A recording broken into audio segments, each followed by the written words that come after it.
It's time for Recipe of the Day.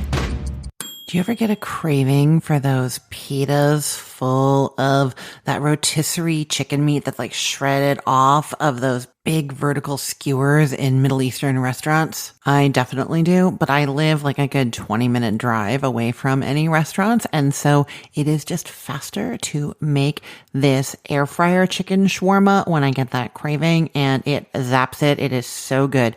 It's basically boneless, skinless chicken thighs. You can use breasts. They're just not going to be as good. So boneless, skinless chicken thighs tossed with a wonderful spice blend and some oil, and then they go into the air fryer, and you don't even open it. You just cook them, leave them alone. While they're cooking, you can make up a tzatziki sauce or like a yogurt garlic sauce. I do have a recipe for tzatziki on my site I will link to. I don't have that other white garlic sauce, but they're pretty similar. You get that sauce ready, get some veggies chopped up, lettuce, tomato, cucumbers, peppers. If you want feta cheese in there, you can do that, and then warm up your pitas, and that chicken's going to come out of the air fryer. You can shred or slice it, pile into the pitas, and well, you are going to be so happy. My mouth is watering and I am having trouble talking about how good these are. So what you're going to do is set your air fryer to 400 degrees Fahrenheit. I don't always preheat the air fryer, but we do want it nice and hot for this one. It's going to help brown that chicken really good. And then in a large bowl, you're going to mix together a tablespoon of cumin, a teaspoon of salt, a quarter teaspoon of cinnamon, a quarter teaspoon of turmeric, a pinch of cayenne, and a pinch of cloves. Mix it up and add 2 tablespoons of olive oil.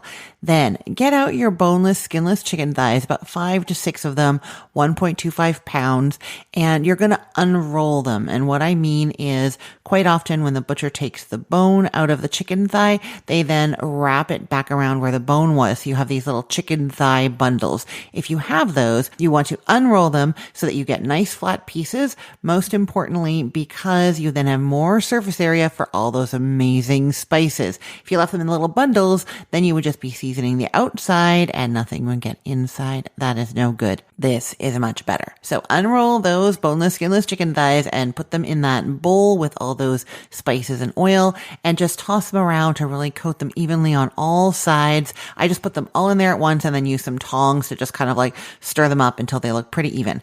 Then you're going to open up the air fryer and put your chicken thighs in there, still unrolled and flat. You really want them in like a single layer. It's okay if they overlap a little bit here and there, but you mostly want them in a single layer, and then close the air fryer and leave them in there for 18 minutes. You are not doing anything. The idea here is to really let the heat stay nice and hot in there. And also, because the chicken thighs aren't really in there for that long, they're not going to get super browned if you start flipping them. So you want that top side exposed to that hot air for as long as possible, and that's going to brown really nice. So at 18 minutes, they should be well browned. If you cut into one, it should no longer be pink inside. You can double check with an instant read thermometer that they are at least 165 degrees Fahrenheit if you want to also. If they are not quite done, put them back in for another couple minutes. Don't flip them or anything. Just put them back into the air fryer. Keep going at 400 degrees Fahrenheit for another couple of minutes. Then transfer the chicken to a cutting board. You can let it rest for a couple minutes just so that the juices kind of like soak back in and aren't like sizzling and bubbling and about to run out when you try to cut the meat. And then you either shred it or slice it, and then it goes into those pitas with those veggies and that sauce. And I can't wait for you to try this. I will make that easier for you by putting the link to this recipe in the show notes for this podcast episode, or you can head to cookthestory.com/ROTD and get it there.